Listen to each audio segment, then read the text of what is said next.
it a slur? I believe that. And is it a slur against Donald Trump? No.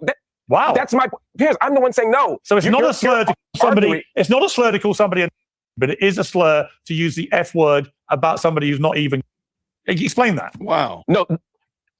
I can't explain what you just said because that's not the point I'm making. You recharacterized what I said. I'm not sure what the point is you're making. What I'm saying, all words can produce. It's not. Let me ask Andrew a question. You don't realize it. Let me ask Andrew a question. It's just Marc Lamont Hill is hard to. You got to take him in bites. You got to take him in bites because he's just doing the most. This is the country of John Locke. Hang on. This is the country of John Locke. This is the country that was supposed to, we adopted our constitution based on these principles of free speech. And, you sick bastards are running around actually calling for the arrest of people because they say mean words. What the hell is wrong with you?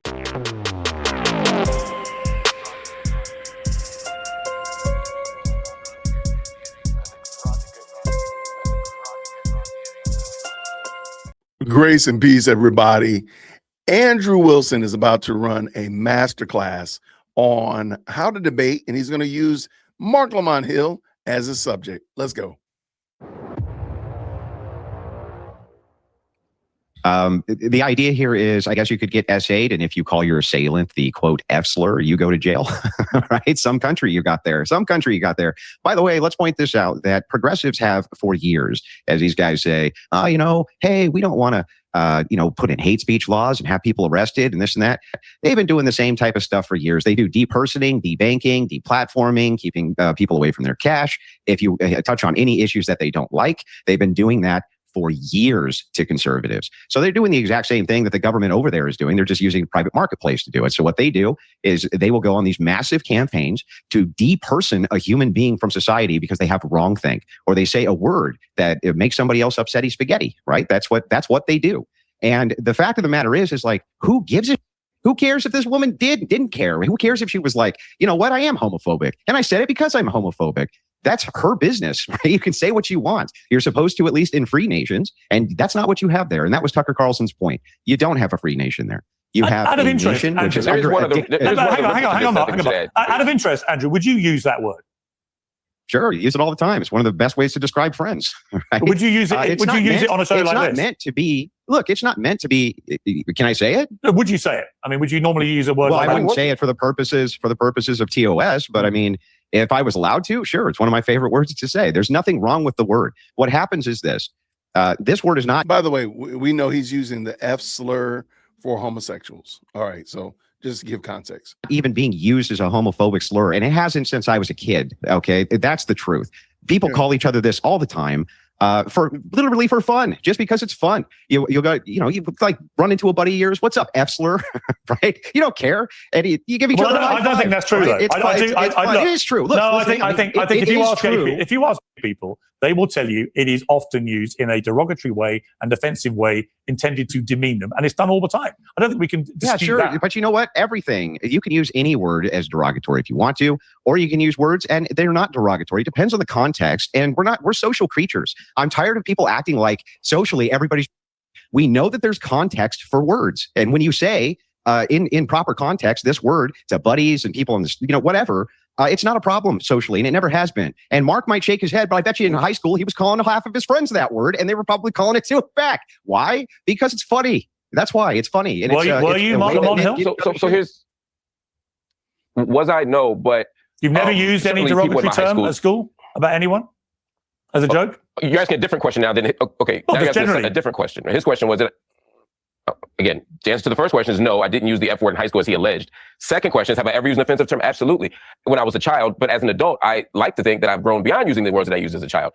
But I think this is very interesting to make it seem like what he's basically saying is it's childish to use pejoratives and colloquialisms when you're talking to your friends or whatever like that. And so Andrew's trying to separate it and say, hey, amongst my friends, we say a lot of things that are offensive. And that's what he's trying to say. Like, hey, if you use an offensive word that this group over here would find problematic, but I'm not addressing y'all, I'm talking to my friends, it has no bearing. And he's going to bring that to a point in a second. Let's go. And I agree that social context matters. And I agree that we should always consider social context. We live in a society where people are still abused, where people are still slandered, where people are still physically assaulted, where people are marginalized. And that F word is used very often to do, and it's often accompanied by harm. And so if we know that, I agree, when you walk up to your friend and give him a high five and use that word, you may not be attempting to smuggle in homophobia. I don't think you are. But what I'm saying is we're normalizing a word that still accompanies harm and still kind of normalizes what we do and how we treat as a society, LGBTQI folk. And so I'm just saying, why don't we pick a different word that doesn't cause all this hullabaloo? All right, the bigger... But Marc doesn't have a problem with the N-word, though. Marc Lamont Hill doesn't have a problem if I use the N-word toward him. And I've heard him. So that's not... It's funny that they got a black man crashing out for gay people, which is this wild word. Let's go. The problem is like, because they're not as fun. And the reason is the more that you try to make these pushbacks, these social pushbacks, and tell people what they can and can't say, it makes them want to say it more. And you know what, Marc? Like that's what happens. The second you start making social pushback and say, hey, this word you've been calling your friends and you guys have been joking around for years saying this stuff, you're not allowed to say it anymore because now somebody's going to get too upset about it. It literally gives them incentive to say it more. That's what happens. That's how social context actually works. That's not what I'm saying. You know, if you guys wouldn't make a big deal out of it, if you guys wouldn't make, hang on, Marc, almost done. If you guys wouldn't make a big deal out of it, we wouldn't have a big deal, right? But you guys make the big deal out of it. All right. Why does nobody get arrested for calling Donald Trump Well, no, but you know what? The thing is interesting because I do think... It's not just interesting. It's probably the most egregious thing you could possibly call somebody is comparing him directly to Adolf, who 12 million people, who gassed 6 million Jews in concentration camps, right? The idea that the Americans should bring in some speech. But the idea that is not an arrestable offense by comparison to using the F word against a person seems to me to be completely disproportionate. Well, you're absolutely right. But here's my thing. I think that the thing is an interesting thing because actually this proves that it's not a left or a right wing issue. Because actually, since the assassination of Charlie Kirk and those 2 attempts on Donald Trump's life, the right has been saying, watch your rhetoric. And they understand that whilst people aren't calling for violence against them, speaking about them as is increasing the likeliness of someone thinking, oh my God, I better get a gun and do something about it. So they understand they're not calling that for their arrest, calling for violence, but calling them words starts that dehumanization that leads to violence. So thank you for proving my point. This is actually sick what you're saying, dude. What you're saying is that you're calling for people to be arrested for words that make you upset. That's sick. This is the country of John Locke. Hang on. This is the country of John Locke. This is the country that was supposed to, we adopted our constitution based on these principles of free speech. And, you sick bastards are running around actually calling for the arrest of people because they say mean words. What the hell is wrong with you? This is the thing with free speech. You can still make your point. You can still make your point. What is it that you can't say? It's not my fault that people can't articulate themselves well. You can talk about crime statistics based on gender and sexuality and race, whatever you want. Why should a young care worker who's angry because she's been assaulted and is in hospital and is firing off her angry thoughts while she said she had a head injury, and she uses this F word, and because of that, she ends up with a conviction? Well, hold on, Piers. We only got her side of the story. Reading the articles, it says that there was a series of abusive and homophobic messages. Yeah. Those were then showed the friend said they weren't homophobic. The friend that she said they weren't homophobic. Hold on, that's they weren't aimed at somebody for their sexuality. But so if I go up to someone in the street, and start attacking them, well, okay. By comparison, if I use the N word against you, I had a chance to respond to right? Or if I use the N word against Andrew, is that a racist slur against him? No. Well, no. So if I go up in the street and start, there has to be some intention. No, if I start going up to someone in the street and screaming anti-Semitic things at them, and then it turns out they're not Jewish, the police aren't going to be like, oh well. Like you went to attack someone based on the. Hang on, but that's my point though. If you can't be anti-Semitic against somebody who's not Jewish. But we go back to, I think it's worse because the slur was made to make him seem like less of a man, to sort of dehumanize him. She didn't intend it like that. And I think intent does matter. Marc, you wanted to jump in about the thing. What was your observation about that? I don't think, by the way, I don't think people should be arrested for either, but it just seems to me extraordinary disparity between you can just casually call somebody and compare them to Adolf, and there's no accountability. But if you use the F word in a private text, you get arrested by 11 cops. Yeah, we're in like 7 directions here, so I'm going to just try and in like 10 seconds deal with each one total. First, I agree that no one should be arrested for any of this speech. Let me say that. So this is not a defense of arresting people because that keeps being said. I'm not defending that. I do think that peace is different, but it doesn't mean that it should be responded to differently. For example, you may say to me, Piers, because you're policing my speech around not using the F word or the N word or whatever, that you're a fascist. That would be a reasonable criticism. I think you'd be wrong, but I think that'd be a reasonable criticism. But you'd be saying that my behavior is actually similar to that of a particular thing. When people are looking at Donald Trump's behavior, it's not casual at all. They're saying the extraordinary and maybe historically unprecedented way that he is undermining American democracy is reminiscent of the regime. You may disagree. I'm not telling you to be wrong or right. You don't honestly think that. You honestly think Donald Trump is a. Piers, if you allow me to finish, you'd understand that I'm not saying that. Just allow me to finish the sentence. My next sentence was, it does not matter whether you agree or disagree with the claim. The point is, I'm allowed to have a political ideology. And I wouldn't make that claim, by the way. I wouldn't call Donald Trump. But my point is it a slur? I believe that, and is it a slur against Donald Trump? No. Wow. That's my, Piers, I'm the one saying no. So it's not a slur to somebody. It's not a slur to call somebody, but it is a slur to use the F word about somebody who's not even. Explain that. Wow. No. I can't explain what you just said because that's not the point I'm making. You recharacterized what I said. I'm not sure what the point is you're making. What I'm saying, allow me to finish and you will. What I'm saying is, if you are making an analysis of somebody and you in good faith believe that their behavior, similar to if you call me a fascist, I don't think I'm a fascist, but you have a right to say that and I wouldn't call that a slur. If my behavior is reminiscent of that, similar to the or any other argument that you make, I'm not going to call it a slur just because I disagree with you. Where it becomes different is if I'm attacking somebody for their identity, where I'm insulting somebody for their identity, that becomes a slur. And in the last example you gave, Piers, where somebody calls somebody the F word or somebody high fives their friend, as my other colleague said, and gives them a high five and they're not even, and they don't mean it that way. It may not be a slur, but you're still trafficking in homophobia. You're still trafficking in racism. All right, hang on. This isn't illogical. This is actually illogical. Listen, I'll tell you why.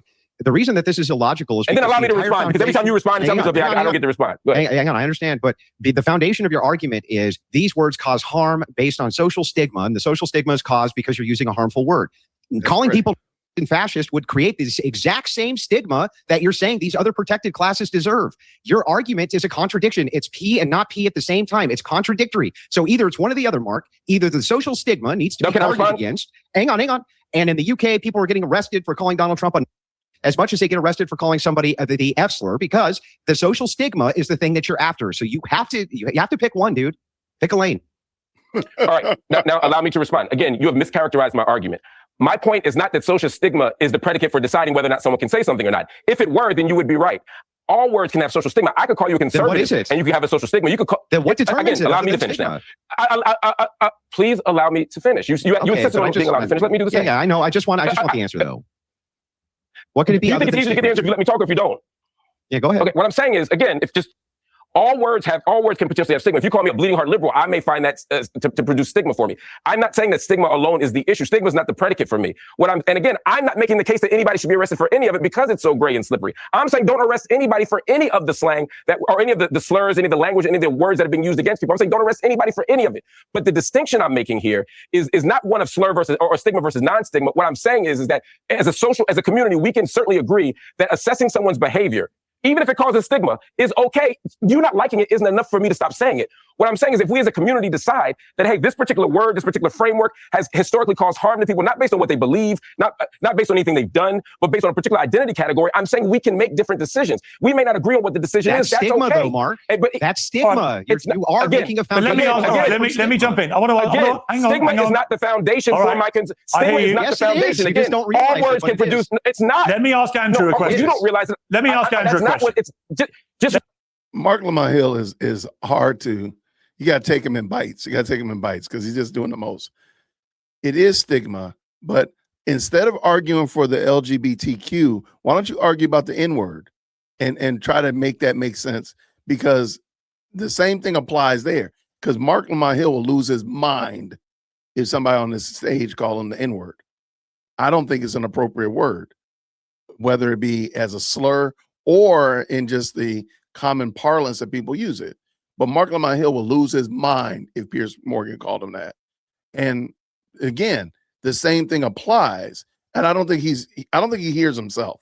Repeatedly shouting it is doesn't change the fact that it's not. I'd like to ask a question. Let me ask a question. I'm stipulating. Let me ask a question. I'm stipulating that we can all have stigma. Mark, let me ask you a question of Andrew, which is about free speech, but it's a different twist on it.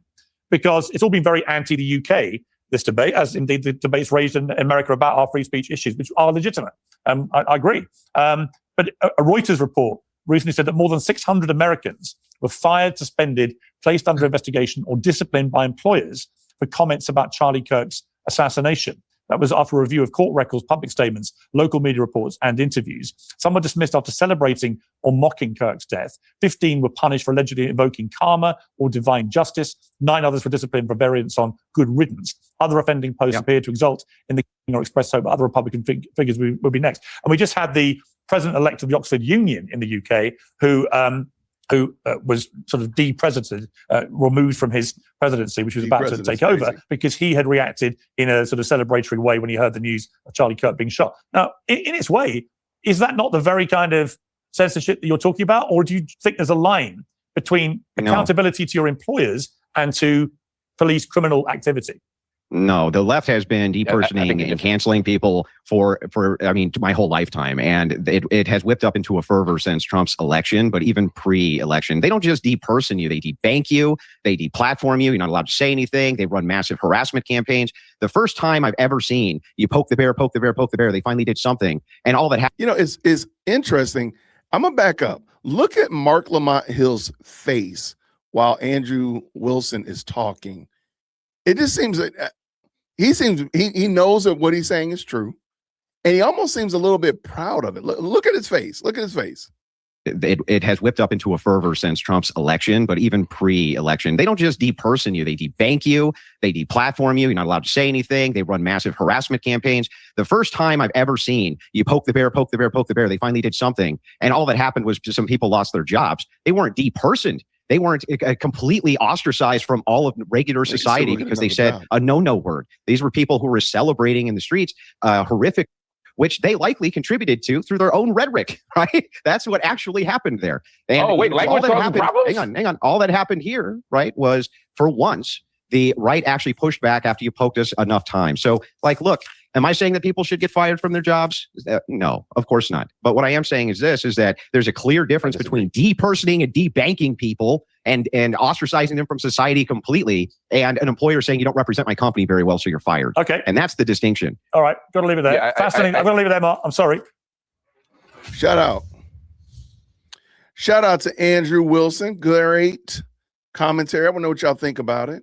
Do you think there's a difference? Do you think the public cancellation versus the losing your job because you say a naughty word? Which one do you think it is? And which one do you support? Do you support neither of them? Do you think we should just be able to say words and let it go unless you're calling for violence? Let me know what you think. Comment down below. I really do appreciate it. Thank you so much for liking and subscribing to the channel. I'm looking forward to rock with you real soon. So until then, grace and peace. Thank you so much for tuning in to another episode of the JWhit Podcast. If you enjoyed today's show, please do me a favor and hit me up with that 3-piece special. Like the video, subscribe, and of course, share it with somebody who would also enjoy this type of content. And make sure you leave a comment because I do pin the best comments to the top. So thank you so much for tuning in today. And until next time, everybody, grace and peace.